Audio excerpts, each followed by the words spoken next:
I never really liked brisket, too salty, but I still cooked it because Daniel asked me to. He said his wife liked it Texas-style crispy edges, but still tender in the middle. So that Saturday afternoon, I stood in the backyard grilling a 10-pound slab of meat I wouldn't even eat, surrounded by folding chairs and tiki torches from Costco, just trying to feel like I still belonged in this family. It was supposed to be a family BBQ. Just us. Daniel said so, him, his wife Allison, the two grandkids, and a few co-workers from the real estate firm in Dallas. Allison always texted like she was being sweet.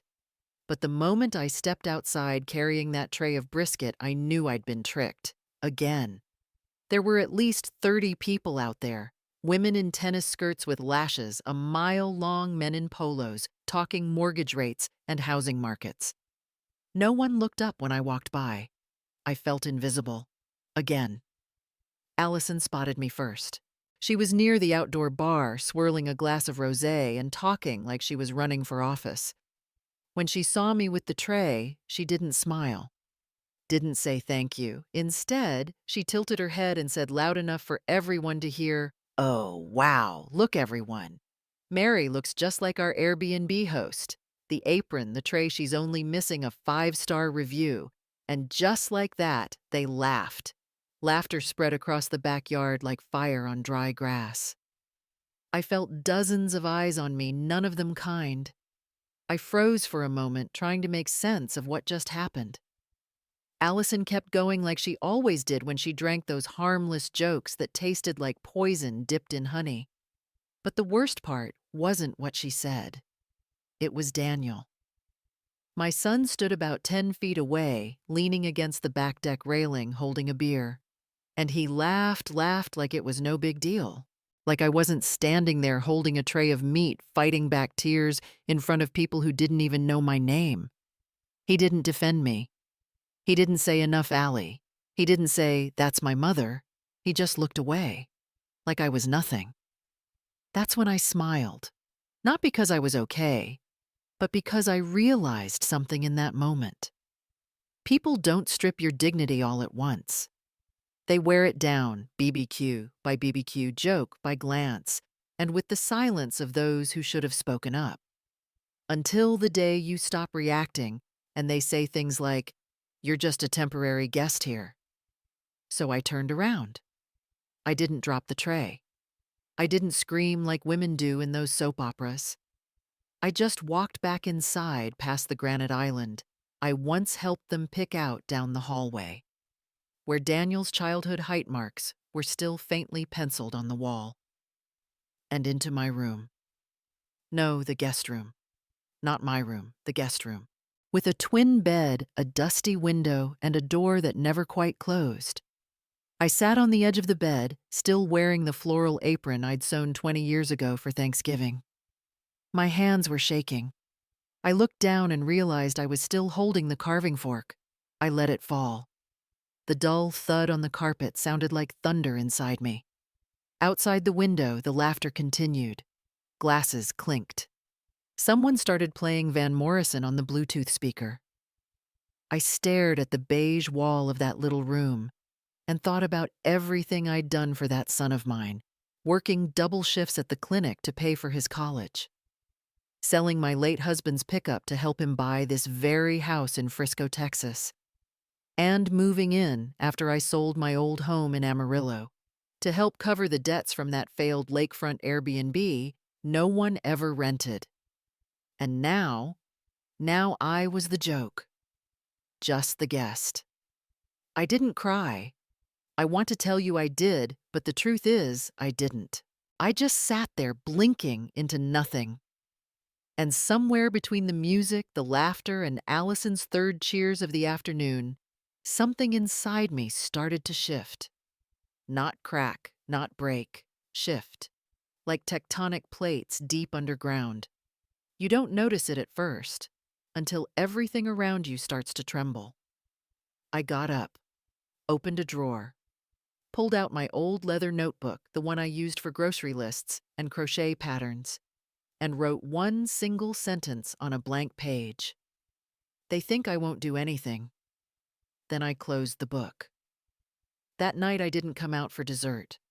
I stayed in the room, door closed, lights off, pretending to sleep. Allison didn't knock. Daniel didn't check in. The grandkids glanced by once, but I heard Allison call them back before they could say goodnight. I lay there in the dark and thought, they erase your existence not with explosions, but with whispers, with smiles, soft words, and eyes that don't say your name. But I was done. No one would erase me again. They just didn't know it yet. I don't know exactly when things started going sideways. Maybe it was the day I decided to sell our house in Amarillo, the one Richard and I had lived in for nearly 40 years, to move to Frisco, just to help Daniel for a while. Help with the grandkids. Help stabilize the new business. Help take some weight off his shoulders during this crazy housing market. Just for a while. Or maybe it started before that. Maybe it was the moment Allison walked into his life, her heels clicking on the hardwood, like she was claiming territory, smiling with her lips, but not her eyes. Back then, I thought she just needs time. She'll learn what family means. I was wrong. I remember very clearly the day I signed the authorization form to transfer the money from the house sale to invest in the moving company Daniel and Allison just started.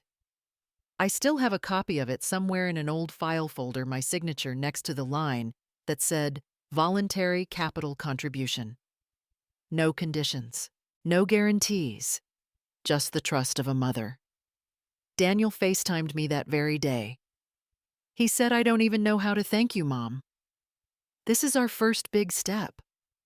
You're the reason Allie and I can do this." His eyes were shining, maybe genuinely. Allison stood in the background holding a latte, not even looking at the camera. Even then, I thought my daughter-in-law's just a little cold. Probably just stress. I moved into their new house about 2 weeks later. They said I had my own room with new floors and lavender walls because I'd once said I liked that color back in 2019. Allison called it the guest retreat. It sounded fancy. But that name said what they didn't. I wasn't the owner anymore. I was a guest. The first few months seemed okay. The grandkids clung to me, calling me Grams like I was their whole world. Daniel was busy with work, but he still said, "Thanks, Mom," whenever I made dinner. Allison would sometimes take me grocery shopping, buying the same air freshener for both our rooms to keep it coordinated, she said. But then, small changes began. Not big enough to start a fight, but enough to make me uneasy. Like the day I asked to borrow the car for a doctor's appointment.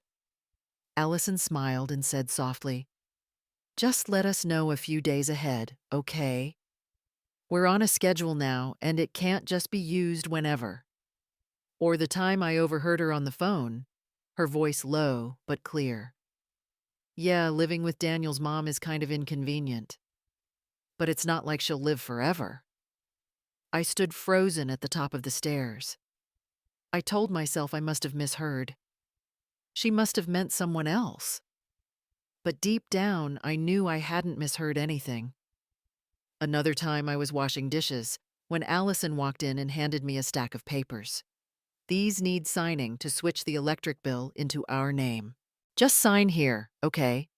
I picked them up and saw some clauses about transfer of joint ownership. I asked about it, and Allison brushed it off quickly. "Just procedural signatures, nothing to worry about." I didn't sign. That night, Daniel called me into his room looking awkward. "Mom, Allie can be a little hot-headed sometimes. But you do overthink things too." I sat down and looked at him, the boy I used to carry in my arms, the one I took to get his shots when he had a mild fever. Now, sitting across from me, unable to see where his wife ended, and the truth began. I asked, "Do you think I'm a burden?" He was silent for 3 seconds. Then he said, "You're not a burden. It's just that you're kind of old-fashioned for how life is now." I didn't respond. I just nodded. Those 3 words, kind of old-fashioned, cut deeper than any of Allison's sharpest remarks. I started writing things down, things they said, dates, what documents I was given, how their voices sounded. I called it the observation journal. My husband Richard once told me to write everything down when something didn't feel right. He used to be an accountant for the local school district. He believed in numbers and evidence, not in feelings. I started noticing that Allison always picked up UPS bank mail on Tuesday afternoons, always her. Once, I saw her type a password into Daniel's laptop, logging into the company account. I didn't know what she was looking at, but I recognized the look of someone hiding something. I didn't say anything. Not yet. I just went to a small copy shop near the Frisco Library and made duplicates of every paper I had: the authorization form, the wire transfer receipt, phone bills, payment receipts I'd helped them with. I put everything in a thick envelope and wrote on the front, "Open only if necessary." That night I looked out into the backyard, the same place where I'd been called the Airbnb housekeeper. The string lights were still hanging there, swaying in the wind. Plastic chairs left out, plastic cups still on the table. I stood there for a long time, then turned back inside. No one greeted me. No one asked what I was thinking. But I was starting to know exactly what I was about to do. That morning was gloomy. Gray clouds hung over Frisco like a heavy, damp blanket. I had just poured myself a cup of coffee when the doorbell rang, a single ding-dong before 8 a.m. I opened the door. It was Rosa. Rosa had been our housekeeper back in Amarillo for over 10 years. After I moved to Frisco, she still kept in touch, calling now and then, sending photos of the flowers she planted in her backyard. But this morning, Rosa wasn't smiling. In her hand was a brown cloth bag and a look I'd never seen on her face before. "Mary, I need to talk to you." "Not over the phone," she said. I stepped aside and let her in. We sat down in the tiled kitchen, the one I used to scrub every week. Now a place Allison had someone else clean, reeking of harsh chemicals. I slid the coffee toward Rosa, but she shook her head. "Do you remember last month when I helped clean out Daniel's old home office?" she asked, gripping the bag handle tightly. I nodded. Allison had told me Rosa was just dropping by that day, but now I realized that was a lie. I saw a drawer slightly open. She continued. Inside were papers. A lot of them. But one thing I couldn't ignore. She pulled out a thick, worn manila envelope and laid it on the table like it was a dagger wrapped in paper. I opened it. Inside were printed documents, the ink still fresh. My name clear on every page. A second mortgage agreement. Issued by First Star Commercial Bank. I read every line. Loan guarantor Mary Whitaker. Amount $78,000. Purpose: renovation improvements, home equity release. Signature at the bottom looked exactly like mine. But it wasn't. I never signed this. Oh my God. I breathed, my hands shaking loud enough to rustle the paper. "I know," Rosa said gently. I couldn't believe it either. But I took pictures. I printed this copy and kept it with me. I was afraid if I gave it back, Allison would destroy it. I looked up at her, trying not to cry.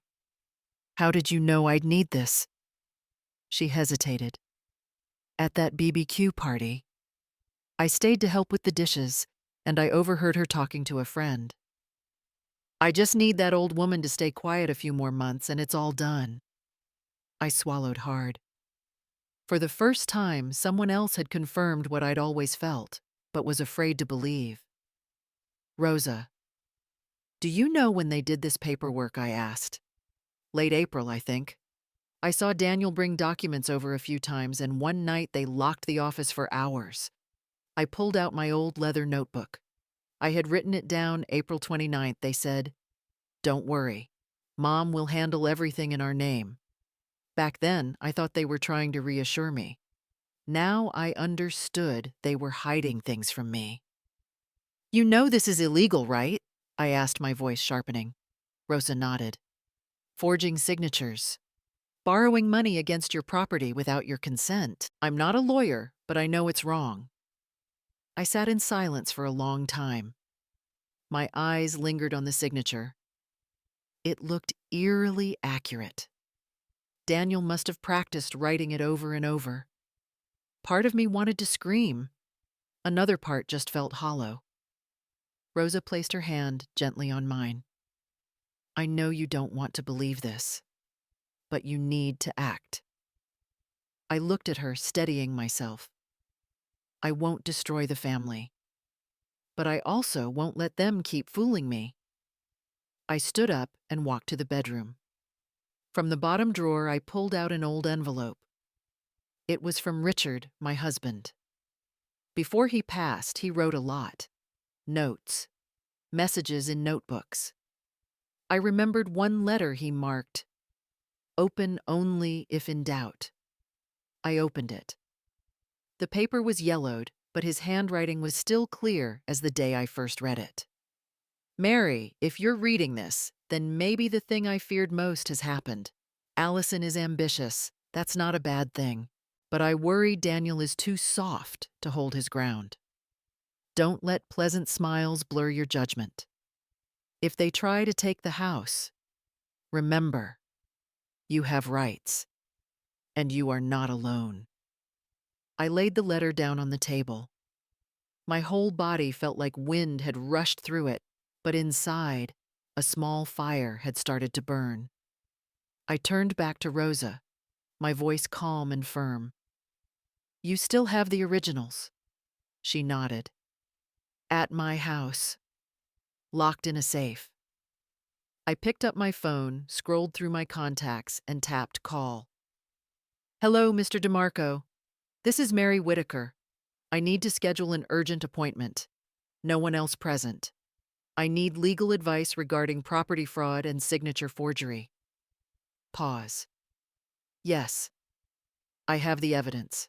The meeting with the lawyer took place on a Tuesday morning in a small office on the third floor of a quiet office building on the east side of Frisco. I arrived 15 minutes early, not because I was nervous, but because I was ready. Stanley DeMarco hadn't changed much. His hair was grayer, but his voice was still as steady as the last time I heard him read Richard's will nearly 8 years ago. When I sat down, he didn't make small talk. He just nodded gently and opened his leather notebook. "I got your call. Tell me what's going on." I pulled everything out of the file folder: the forged mortgage agreement, the signature assessment I printed from the bank, Richard's handwritten letter, and Rosa's short written statement confirming where and when she found the documents. Each page was numbered in the corner, stapled neatly, color-tagged by category. I had worked all night to prepare it. Not because I was afraid of being fooled again, but because I was tired of not being believed. Stanley examined each page carefully. His eyes narrowed slightly when he got to the mortgage paper. This was processed through First Star Bank. They're a serious institution. If they find out there's forgery involved, they'll launch an internal investigation immediately. And if I do nothing, I asked, you'll be stuck with a $78,000 debt, living in a home you no longer control. And after that, he looked me straight in the eye, you'll lose the house altogether, step by step, exactly the way they're planning it. I nodded. I don't want to sue. I don't want to destroy the family. You don't have to sue. You just need a solid defense. And trust me, the law is on your side. We talked for over an hour. Stanley walked me through each step. Send an official request to the bank to verify the signature. File to revoke Daniel's temporary financial authority at the notary office. Set up a trust account under my name to protect the share of the home I invested in. Request an independent appraisal for any jointly titled property to determine my financial contribution. And most importantly, get a mental health evaluation from my personal doctor in case they try their old trick again, claiming I'm mentally unfit to manage my affairs. "This is America," Stanley said. "Every signature is a weapon. But if you hold the paperwork, you win." I left his office with a strange feeling, not relief, but clarity, as if I had been walking through fog for years, and now it was finally lifting. That afternoon, I canceled all the week's cooking and laundry duties. I went to my room, locked the door, and opened Richard's old laptop I'd kept stored in my suitcase. I created a folder titled Defense Plan, Private. I saved every PDF file labeled with date notes and password encryption. Not because I loved technology, but because I no longer trusted anyone else to control my life. I sent the first email to First Star Bank requesting a transaction review and a certified copy of the mortgage document, including the actual signing date. In the subject line, I wrote clearly, "Request for signature verification, fraud concern." Rosa called that evening. "Are you okay?" "I'm fine," I said, still scanning a copy of the property title. "I'm preparing everything." She was quiet for a moment, then softly said, "I'm proud of you." I smiled faintly. I think I'm starting to be proud of myself, too. The next morning, I visited Dr. Chase, the cardiologist who used to treat Richard. I booked a private session and asked for a full evaluation, mental and physical. He was surprised at first, but after I briefly told him about the forgery situation, he didn't question me further. His assessment was clear. Patient is fully alert, mentally competent with memory and response capabilities above average for age. I requested a signed copy, had it notarized, filed it in a hard folder. And then I did something I never thought I would. I scheduled a meeting with an independent real estate agent to get a new appraisal on the house I once believed was ours, but now clearly belonged to them. "I'm not planning to sell right now," I said over the phone. "I just want to know the value of the part I paid for." The agent chuckled. "You're right, Mrs. Whitaker," and a wise move. That night I sat alone in my room, door locked, curtains drawn, and laid out every document on the table. The evidence, Richard's letter, the medical report, the forged mortgage scan, Rosa's statement, the original will, the wire transfer contract. I arranged each file like dominoes, waiting to be pushed, not to attack, but to protect the territory I had lost through years of limitless kindness. I wrote a line in my notebook. Kindness doesn't have to be silent, and love doesn't mean blindness. I closed the notebook. The battle hadn't come yet. But now, I had a map. I chose Thursday afternoon, right when the kids were still at piano lessons and Allison had just driven home from work. Daniel was home too. No dinner, no guests, no wine. Just them, me, and a gray document bag I placed beside my chair. Allison walked into the kitchen, taking off her sunglasses, looking slightly irritated from the sun. Daniel was sitting at the kitchen island, scrolling on his phone. I stepped in, stood right in the middle of the room, and spoke each word clearly. "I need to talk to both of you. Right now." Allison turned, raised her eyebrows. "Mom, can this wait until tonight?" "We're a little busy." I shook my head. "No, this can't wait." Daniel looked up. Something in my voice made him put his phone down. Allison sighed, but reluctantly pulled out a chair and sat. I didn't sit. I opened the bag, pulled out each document folder, each labeled envelope, and placed them on the table with intention. Every paper felt like a knock in the air. "This is a copy of the second mortgage agreement with First Star Bank. It has my signature. But I never signed it." Daniel's face went pale.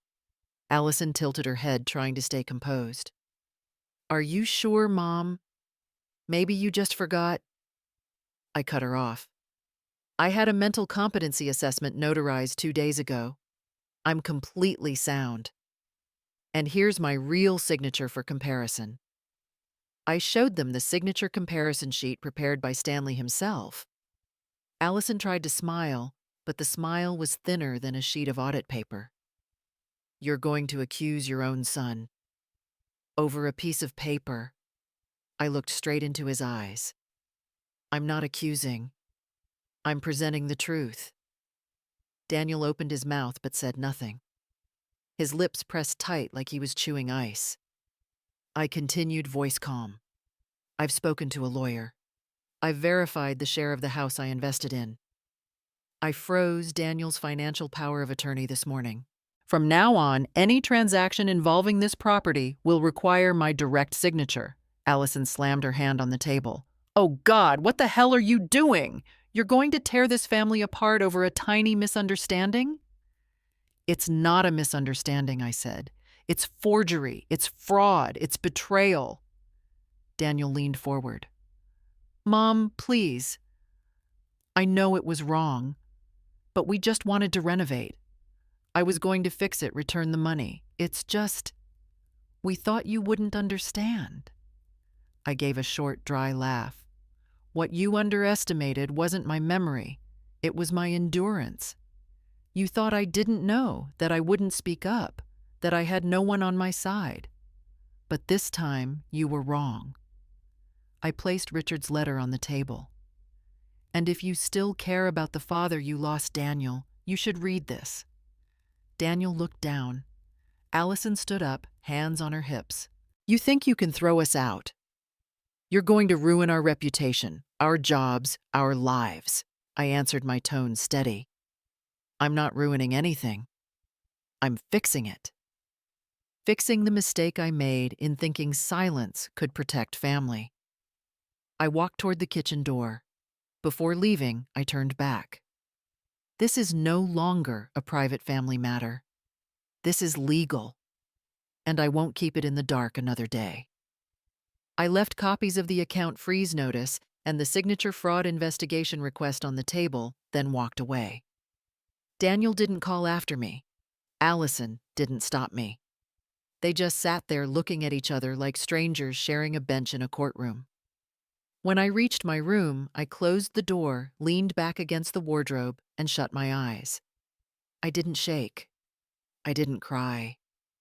I just felt peace.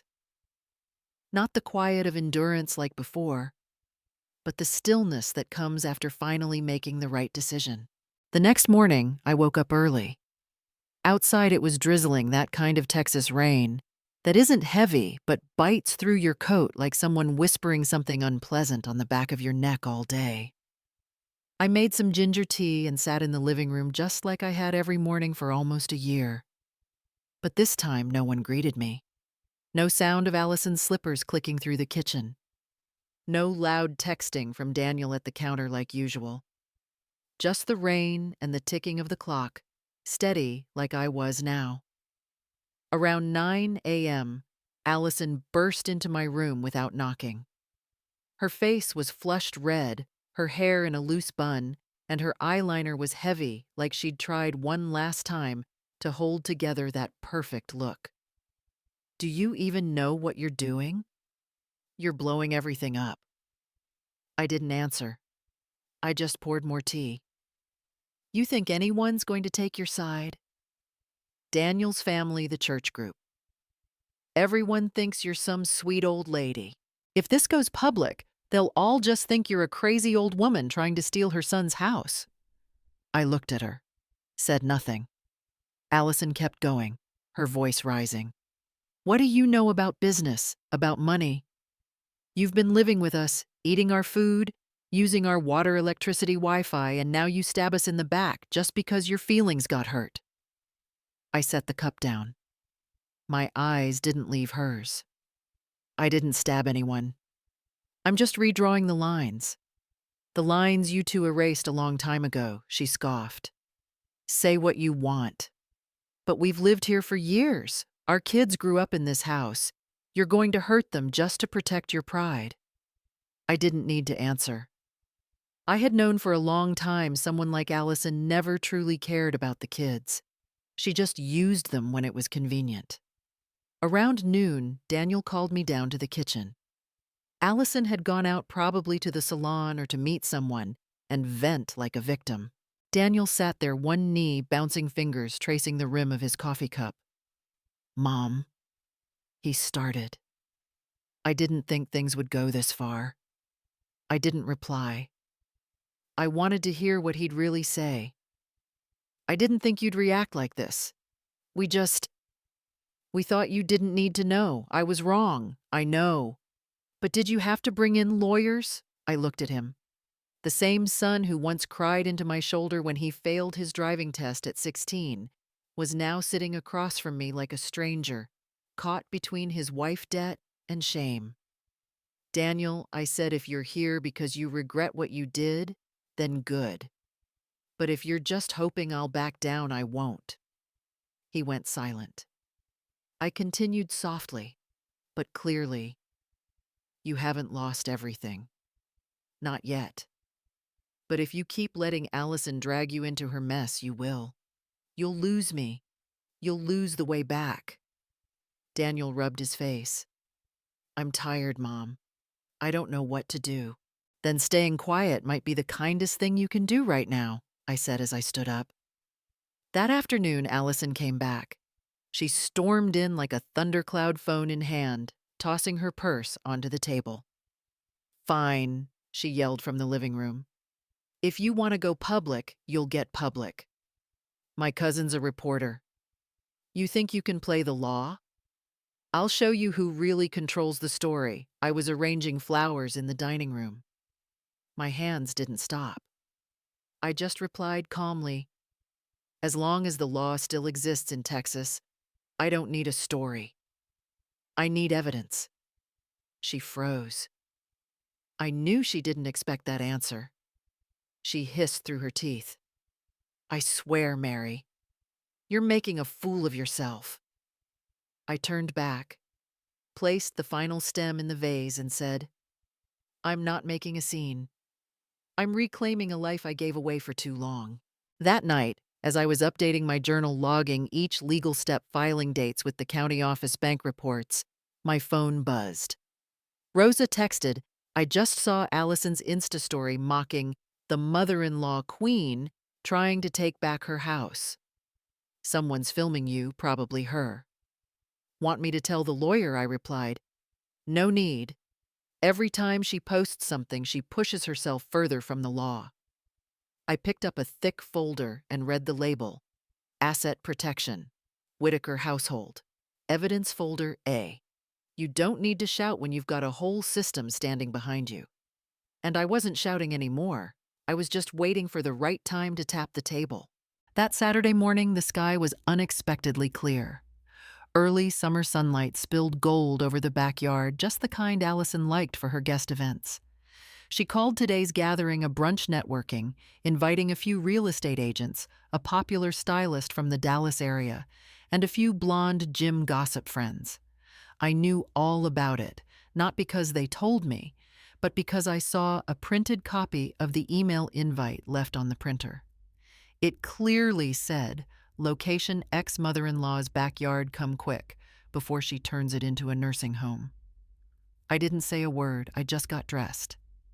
A navy blue blazer, Richard once said, made me look like a headmistress at an Ivy League school, a pair of neatly pressed gray trousers, hair in a tidy bun, and a touch of earthy red lipstick. I wanted everyone to see me not as the aging mother living off her kids, but as the rightful owner ready to take action. I didn't go out back early. I waited in my car, parked a block away, holding a folder in my lap, watching through the window. Fake smiles from guests, pastel floral dresses, a buffet table of eggs and croissants. And Allison, in a yellow dress, mimosa in hand, smiling like she owned the world. But today, I held the keys. At 9:47 a.m., I stepped out of the car. The champagne truck had arrived. Guests were starting to gather. As the truck staff walked to the front door, planning to prep the bar, he stopped, knocked, tried the key, then frowned and turned back. "Is the door stuck?" he asked Allison. She rushed over, tried to open it. Key wouldn't go in. Lock wouldn't turn. Her face paled. That's when I walked up, the sound of my shoes on the stone walkway, clear and deliberate. I stopped at the entrance and said, loud enough, "The door isn't stuck." I changed the locks. Every head turned to me. Allison whipped around, eyes wide. "What the hell are you doing?"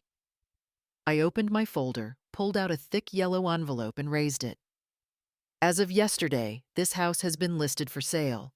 The current legal owner, me, has signed a contract with the real estate office. All access rights for Daniel and Allison to this property have been revoked. Silence fell over the backyard. Some guests whispered. Others froze. Daniel stepped out from the side of the house, face flushed, stubble on his chin. "Mom, you can't do this here. People are watching." I turned to him, my voice steady. "You're right. People are watching. Every time I kept things private, you let others humiliate me in public. This time I'm speaking in a language no one can pretend not to hear the law." I handed Daniel the envelope, a copy of the home sale contract, the property ownership certificate, proof of signature forgery, and the official notice revoking financial power of attorney. Allison snatched it, flipped through it, then burst out laughing.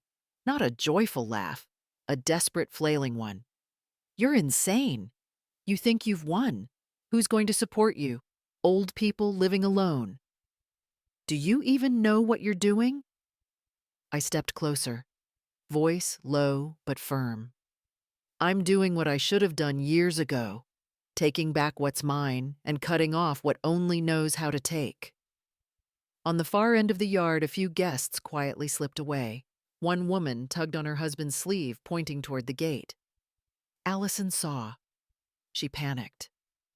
"All of you don't listen to her. She's not well. She..." I pulled out a mental health evaluation and held it up. I was assessed by an independent physician.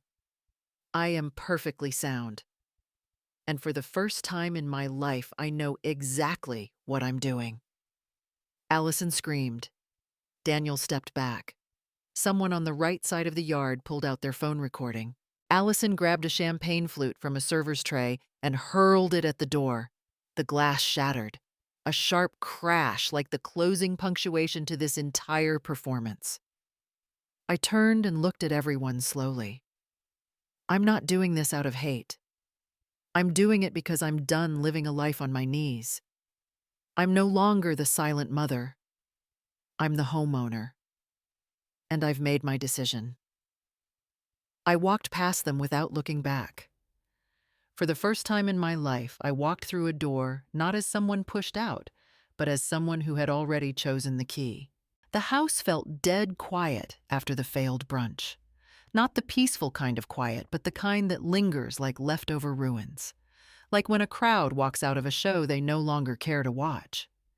I didn't live there anymore, but I hadn't truly left either.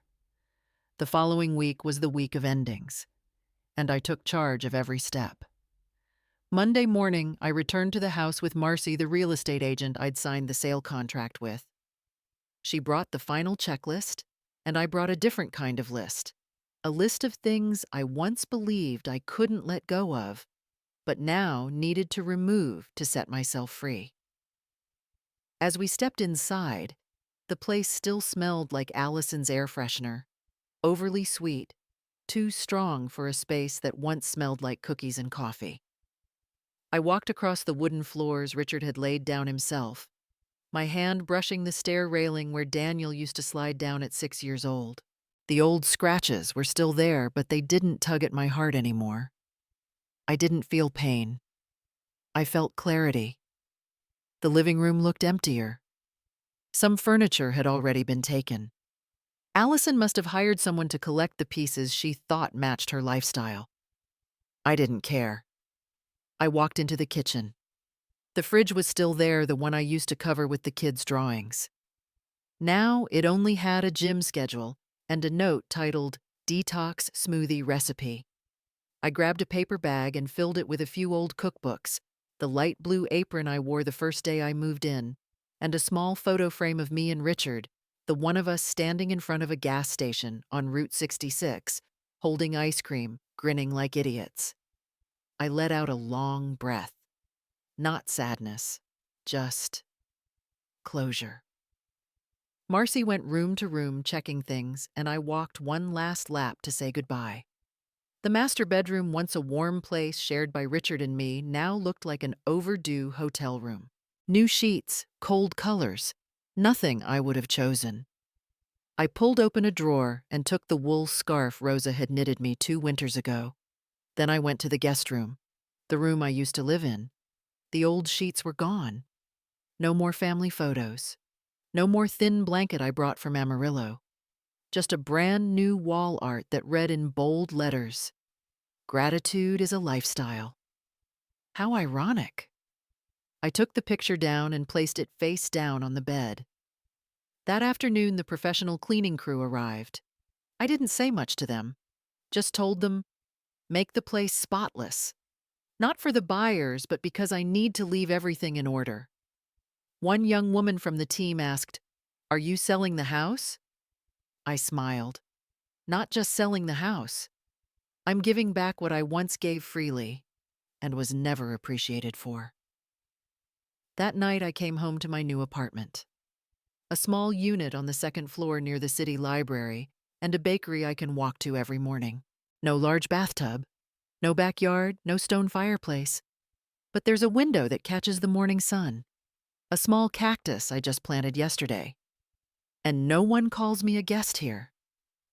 I set my bag down, opened the window, and let the breeze in. The smell of fresh wood. The scent of freedom. That evening, Elena came by. She brought a box of homemade empanadas and a bottle of red wine. She said I just finished a moving job for Miss Susan over in Plano. She tipped me $200. I think I'm finally starting to live my own life thanks to you. I poured the wine. 2 women, one once seen as a maid, one once seen as a burden, now sitting together, equal quiet, with no one to bow their heads to. After Elena left, I sat alone. I pulled out the old photo frame and placed it on the shelf. Then I opened my leather notebook, turned to the last page, and wrote, "I'm no longer the mother who stays silent in the shadows of her own home. I'm the woman who walked out with arms full of paperwork, but a heart as light as air." I closed the notebook. No dramatic moment. No soundtrack playing in the background. Just me, a soft lamp glow, and the wind brushing past the curtain. I had truly left. And this time I took myself with me. I wrote the letter on a Sunday afternoon, while the Texas sky turned golden like a watercolor wash. My small apartment was quiet, just the ticking of the clock, and the wind brushing through the herb pots on the balcony.